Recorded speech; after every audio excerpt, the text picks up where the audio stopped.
El instrumento musical de cabecera de Ludwig van Beethoven fue el piano.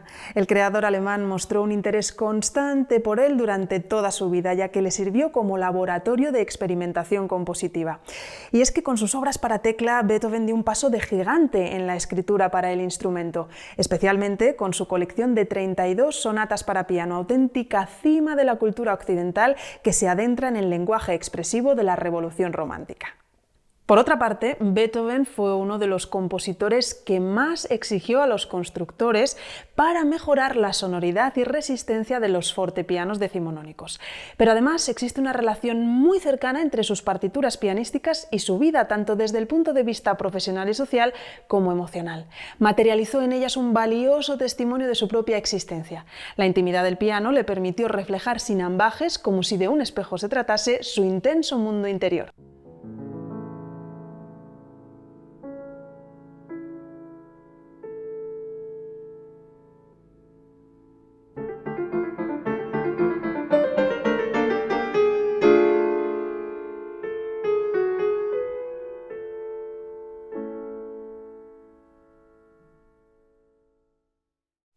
Este inicio de la sonata para piano número 17 en re menor de Beethoven, más conocida como La Tempestad, es un bello ejemplo de cómo las páginas pianísticas de este autor, especialmente sus sonatas, configuran una especie de biografía musical del compositor.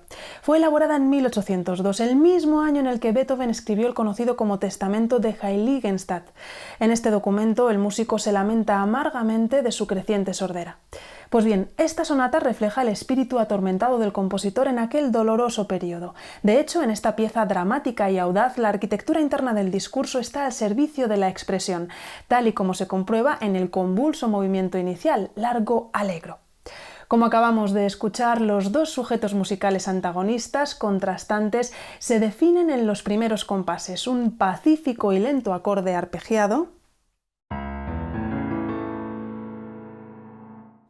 e inmediatamente después una figuración anhelante en corcheas articuladas por parejas. Pero es que además también nos podría servir esta sonata para rastrear algunas de las preferencias literarias de nuestro protagonista. Ese sobrenombre de La Tempestad por el que es conocida la obra proviene de una supuesta conversación entre el músico y su asistente Anton Schindler, en la que Schindler le preguntaba sobre el significado de esta sonata. La respuesta de Beethoven habría sido: lea La Tempestad de Shakespeare. Además de compositor de grandes obras maestras para el piano, el propio Beethoven también fue un pianista sobresaliente, aunque no llegó a ejercer como intérprete profesional en el sentido moderno del término y solo ofreció conciertos durante un breve periodo de su vida. En la época, su legato y su cantabile adquirieron la consideración de únicos y sus improvisaciones causaban gran impresión. De hecho, se consideraba que no tenía rival en Viena. Entre los testimonios de quienes pudieron escucharle destaca el del escritor y compositor Carl Ludwig Juncker. También oí tocar a uno de los mejores pianistas que hay, el querido y buen Beethoven. Le escuché improvisar en privado e incluso me pidió que le propusiera un tema sobre el que hacer una variación. En mi opinión, a la vista de su casi inagotable profusión de ideas, la expresividad tan característica de su ejecución y la destreza que despliega en su interpretación, bien puede establecerse la grandeza como virtuoso de este hombre de carácter amigable y desenfadado. Beethoven, además de la técnica, tiene una intención más clara y profunda y mayor expresión. En suma, es más emotivo y, por tanto, es tan bueno tocando un adagio como un allegro. Su forma de manejar el instrumento es tan diferente de la habitual que da la impresión de haber alcanzado su actual supremacía a través de un camino que él mismo haya descubierto. Cuando Juncker escribió estas palabras, en noviembre de 1791, Beethoven tenía tan solo 20 años y en aquel tiempo, tras el fallecimiento de su madre y el encarcelamiento de su padre, se estaba haciendo cargo de la manutención de sus hermanos, tocando el violín en una orquesta e impartiendo clases de piano. Poco después llegarían los famosos duelos musicales que mantuvo con otros pianistas y que, según el propio músico, le habrían hecho mejorar considerablemente. Entre ellos destaca el que se produjo en el año 1800 con el pianista y compositor Daniel Steibel, Steibelt, quien le retó a tocar juntos. Beethoven cogió una partitura de Steibelt y la colocó boca abajo en el atril, interpretó el tema inicial y empezó a improvisar sobre él con tanta maestría que el propio Steibelt, humillado, declaró que no regresaría a Viena mientras Beethoven viviera allí. Y así lo hizo, abandonó la localidad y se mudó a París. Como Beethoven residió en la capital austríaca hasta su muerte, Steibelt no volvió a pisar la ciudad. Pero ¿cuándo y con quién comenzó Beethoven a estudiar el piano? Con apenas 4 o 5 años, su padre, Johann van Beethoven, hombre alcohólico, severo y de carácter explosivo, comenzó a enseñar música a Ludwig a través de los instrumentos de tecla. Unos años después, el reputado maestro Christian Gottlob Neefe se encargó de su instrucción en esta vertiente interpretativa, especialmente en el órgano, y también en la composición. Y con apenas 12 años, Beethoven ya había publicado 3 sonatas para teclado. Decimos teclado en términos genéricos porque aquellas décadas finales del siglo XVIII y los primeros años del XIX constituyen el periodo de mayores cambios en la historia de los instrumentos de tecla, parte de ellos provocados precisamente por la constante insatisfacción de nuestro autor con los pianos de su época. Este es otro elemento que enriquece aún más la relación de Beethoven con el piano, ya que conoció y escribió para todos esos distintos dispositivos que iban acercándose poco a poco al instrumento moderno. El fortepiano todavía era caro y poco evolucionado cuando Beethoven era niño, por lo que tuvo que aprender las notas en el clave o en el clavicordio. Lo habitual era empezar con este último, el clavicordio, más pequeño, íntimo y silencioso, y que además tenía una importante ventaja respecto al clave. El mecanismo del clave, por el que las cuerdas eran pinzadas con plectros, emitía siempre al mismo volumen, independientemente de la velocidad o de la presión de los dedos sobre las teclas, por lo que no era posible interpretar matices con él. Pero por el contrario, cada tecla del clavicordio estaba unida a un pequeño martillo de metal que golpeaba la cuerda, haciendo posible ciertas sutilezas de pulsación y volumen. Así sonaba un clavicordio de la época con una de las obras que Neefe descubrió a Beethoven a los 10 u 11 años y que marcaría toda su trayectoria creativa, el clave bien temperado de Johann Sebastian Bach.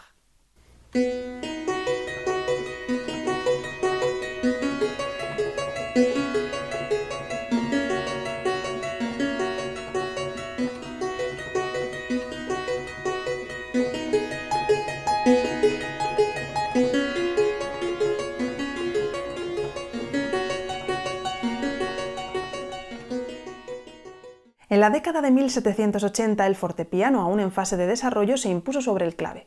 Los martillos que golpeaban las cuerdas, en lugar de las cuerdas pulsadas del clave, eran capaces de producir un rango mucho más amplio de volumen, de ahí ese nombre de forte y piano. Esto influyó enormemente en el tipo de música que se escribía para tecla, que desde entonces empezó a sacar partido a aquellos potenciales contrastes de volumen que favorecían tipos de expresión más intensos. Pero aquellos pianos rudimentarios no eran más grandes que un clave y ofrecían una pulsación mucho más delicada que los instrumentos de un siglo después. En los años 90, los pianos vieneses tenían una extensión de 5 octavas, una estructura construida enteramente en madera y un mecanismo ligero que apenas resistía la fuerza poco habitual con la que tocaba Beethoven. Por ejemplo, aquí escuchamos un fortepiano construido en 1788 por Johann Andreas Stein, el fabricante favorito de Beethoven, en el que se interpreta una obra de otro compositor que también influiría decisivamente en el lenguaje pianístico de nuestro autor, Carl Philipp Emanuel Bach.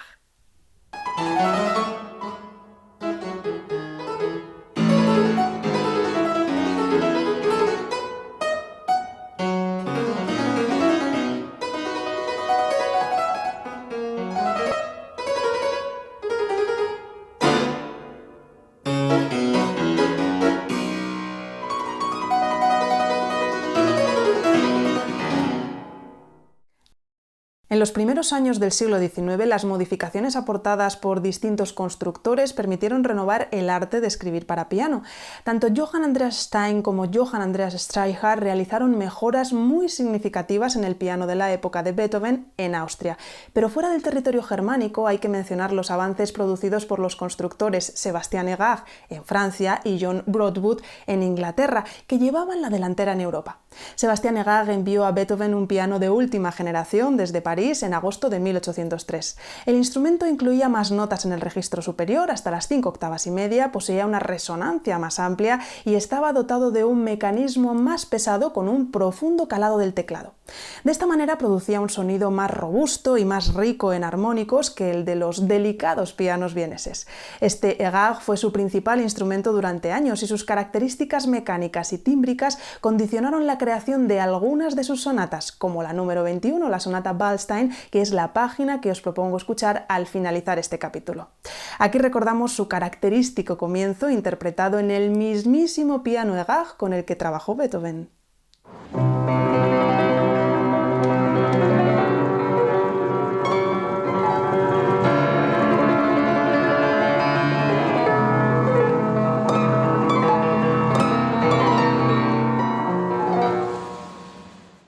Beethoven buscaba en estos nuevos ejemplares una sonoridad mejor y más plena, un registro más amplio. Llegó a conocer pianos de más de 6 octavas, un mayor espectro de volumen, una mayor capacidad de realizar el cantabile y una gran resistencia. Gracias a ello, en sus composiciones abrió la puerta al piano romántico. De todo su catálogo, las piezas para teclado son las que más se acercan al futuro y las que más se alejan de la tradición. Algunas características propias de este corpus son el virtuosismo, nunca gratuito, las texturas densas que nos llevan a la concepción sinfónica del piano, la originalidad formal o el planteamiento de nuevos problemas técnicos para el intérprete. Aunque el piano está presente en muchos géneros de su producción, como el concierto para solista y orquesta,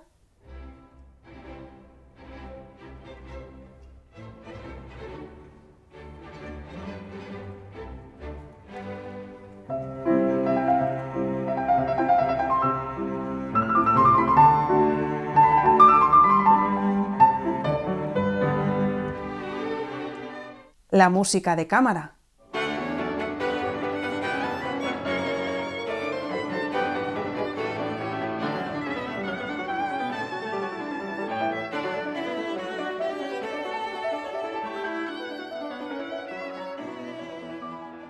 o las variaciones para piano solo,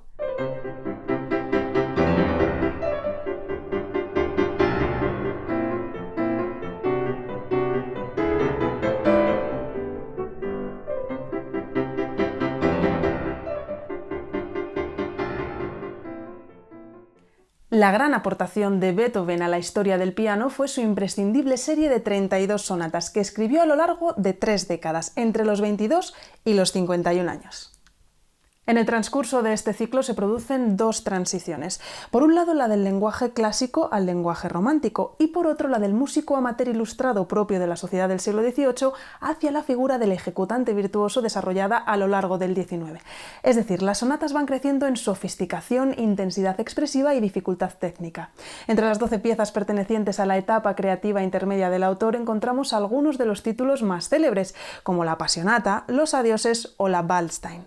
El personaje que da nombre a esta última, el conde Ferdinand von Waldstein, fue uno de los mecenas más queridos por Beethoven, ya que gracias a su apoyo pudo viajar por primera vez a Viena con 17 años. La brillante sonata número 21 en do mayor, dedicada a este noble, fue escrita entre 1803 y 1804 como resultado de las búsquedas tímbricas de Beethoven con su recién estrenado piano Egag. Por eso en los materiales y la textura de la obra priman el ritmo y la armonía sobre la melodía, como comprobamos en el primer movimiento, Allegro con brío, del que anteriormente escuchábamos ese famoso torbellino de acordes del inicio. Es el más poderoso y concertístico de cuantos movimientos de sonata había escrito hasta la fecha, y ha pasado a la historia por reunir un gran número de invenciones técnicas y efectos sonoros. Por ejemplo, tocar con una sola mano trinos y melodía, glissandi de octavas, cruces de manos, terceras repetidas e interrumpidas o experimentos en el uso del pedal. El segundo movimiento, en un principio, iba a ser una sección muy ornamentada que se publicó de forma independiente como Andante Favori y que fue sustituida por un adagio molto titulado Introduzione, que ejerce de paréntesis misterioso previo al rondó final. Comienza de esta forma tan críptica en pianissimo y en el registro grave.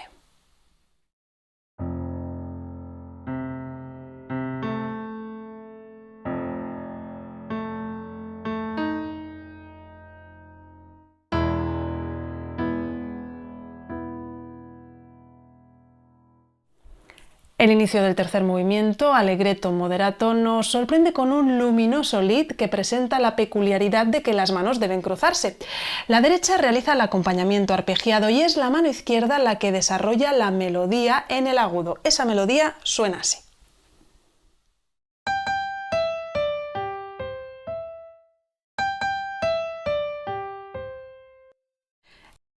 Este inocente tema va a sufrir las más tortuosas transformaciones hasta desembocar en una vertiginosa y resolutiva coda prestissimo que supone todo un muestrario de efectos pianísticos novedosos y de lo más atractivos.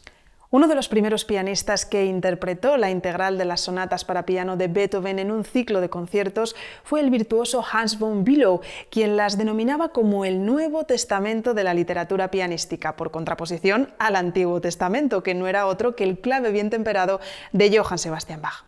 El segundo gran intérprete en ofrecer todas las sonatas en vivo fue Arthur Schnabel y lo hizo con ocasión del primer centenario de la muerte del genio de Bonn en 1927. Además, en los años 30 realizó por primera vez en la historia la grabación discográfica de la serie completa.